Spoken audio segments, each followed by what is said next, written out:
Hi friends, welcome to Cosplay Vicar. Today I want to talk to you about blasters. Any good cosplay will have a blaster with it. If you're doing a Stormtrooper or if you're doing something like a character from Halo, you're going to want a blaster to go with that cosplay. And there are lots of different ways of approaching a blaster. So I want to talk to you about a number of different ways that you might go about creating that weapon of your choice for that cosplay that you are building, because there are different ways of doing it at different price points.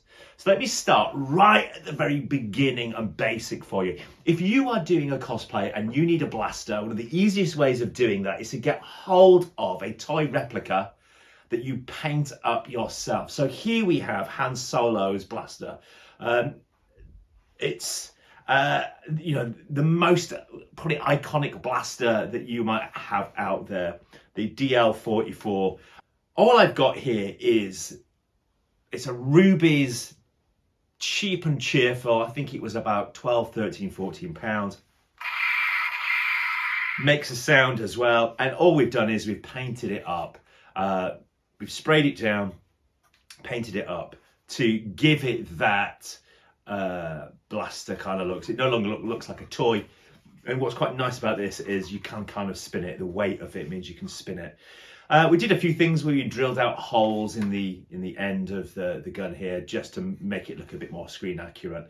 But it was a really cheap, easy way. So you could do this with, a Nerf gun or a blaster. Rubies are very good at producing some toy guns. My daughter used to do a really nice little Princess Leia cosplay, and we got her Princess Leia's blaster and we painted that up. That's a really cheap introductory way of doing a gun.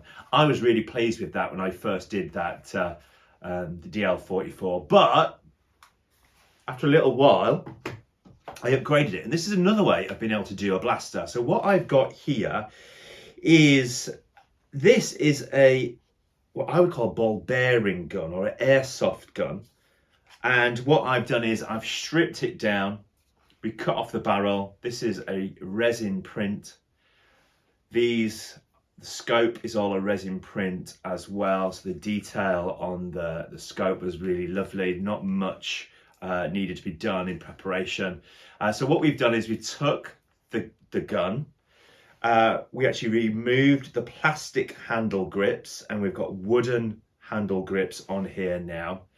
And then we've essentially added onto that airsoft gun what was needed to create Han Solo's blaster. And I love this. It's weighty. I can't spin it like you could do with the Rubies toy one. It's just too heavy, particularly with the wooden grips. But I love this. I just think it's such a lovely piece, lovely prop, and I love having this on display in my home. So that's another option. Now, how much did that cost? I can't actually tell you because I can make a guess. Put it that way. I actually bought the basic airsoft gun years ago on the south coast on a holiday. Went into a knife shop, weapons shop that we found, and I think it was in Ilfracombe actually, and they just so happened to have that gun, and I picked one up, and it was a drawer for many years until I pulled it out. And then during the first bit of the pandemic, I then built what would be the next step up blaster. What I would love to do is remove this and replace it with some metal parts next. So I'm going to keep adding to it and changing it, but I'm super pleased with that. So you could buy yourself a toy which you paint up. You could get yourself a replica of the basic gun that weapon might associate with. So this was a little German pistol from the Second World War. That is your other option that you could go down. Other options then are what I would describe as resin and 3D printing. Let me talk about 3D printing first, because this is the SC14R from my Death Trooper. This is a 3D print that I did on my PLA printer. The scope is a real world scope. It's a scope that looks very similar to the one that was used on the Death Trooper in Rogue One. So I picked this up on AliExpress many years ago, and that listing definitely doesn't exist anymore. I couldn't show it to anybody. You just got to go hunting for these. But that is a 3D print, and it's a 3D print that is then got real wool parts attached to it, and little details little labels that you can get hold of to do that. So that's a beautiful little sidearm. Cost me very little to make because it's all 3D printed, and you've got to have a 3D printer to do that. Now, if you don't have a 3D printer and you want to build a blaster, then I'm going to talk to you about the E11 from A New Hope. So this is the original Stormtrooper. You can get hold of resin kits. You've got pre-made resin kits that you can then put together that kit to make your blaster. So here I have, I would say this is the heaviest route you can go down. So in the house, we've got 3 E11s. I'm going to show you my pride and joy. This is one that we started building for my son. So this has not been painted yet, but this has just had the base coat on there. I have another one which is my ready for trooping one, and it's just solid, and it's so you can pass it to a kid and they're not going to break it. But let me talk about resin kit. So a resin kit has been made by a mold. This is called the Doopy-Doos E11 blaster. The Doopy-Doos is the manufacturer. Notoriously hard to get hold of. They seem to do batches of them, and if you email their website to try and get hold of one, it's nearly impossible. But then you pick them up on eBay, and that's how we've certainly got all of ours. Never bought one directly from the manufacturer at all, but it's known as the Doopy-Doos blaster. So it's a blaster, it comes in pieces, and then all you have to do is kind of put it together, sand it down and paint it. So what we've done in here to make it a little bit more interesting is the trigger actually moves. The way we did that was inside the handle here, the gun handle, we've cleaned it all out, and we put in an elastic band and a pin that goes around the trigger. So it's essentially an elastic band that you're using to create the trigger. And it's a lovely, easy way of being able to do a moving trigger. Not that you need one or would ever need to pretend to use it, if you know what I mean.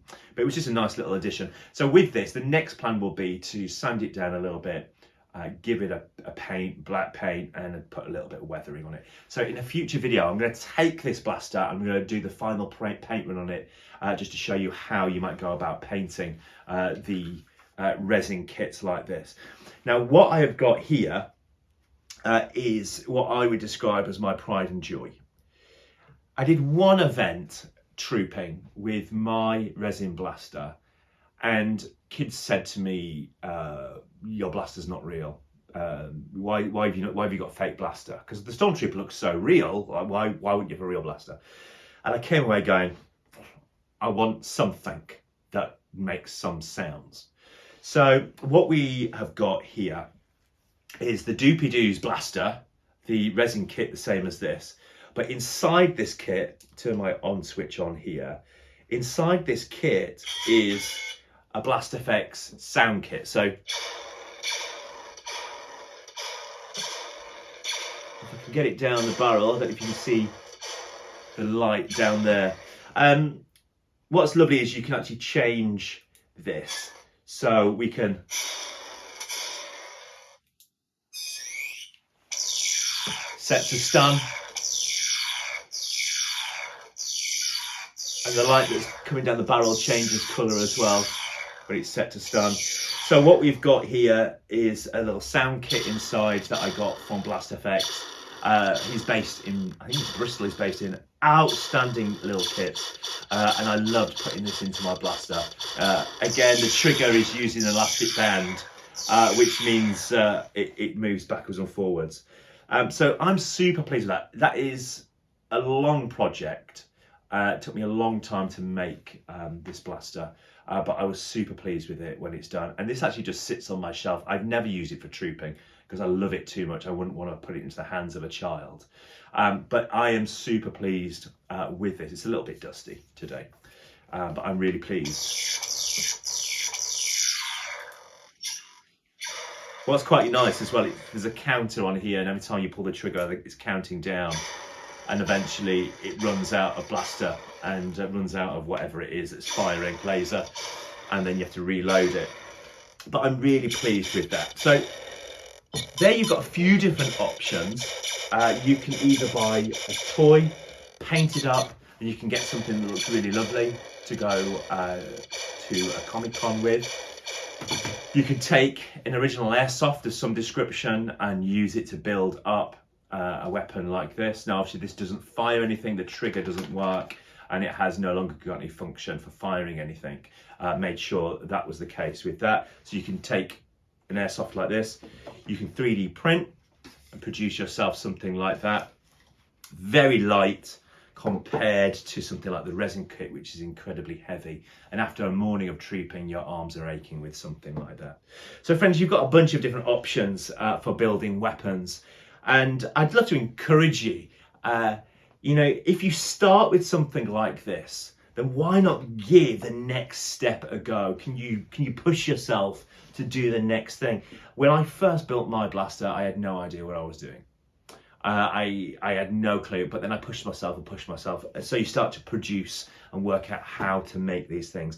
And if you've not watched my video on my E11D, my Death Trooper gun, then you can see that in the show notes below. That is my all-time favourite weapon, and I've already shown that on YouTube before because I am so pleased with that.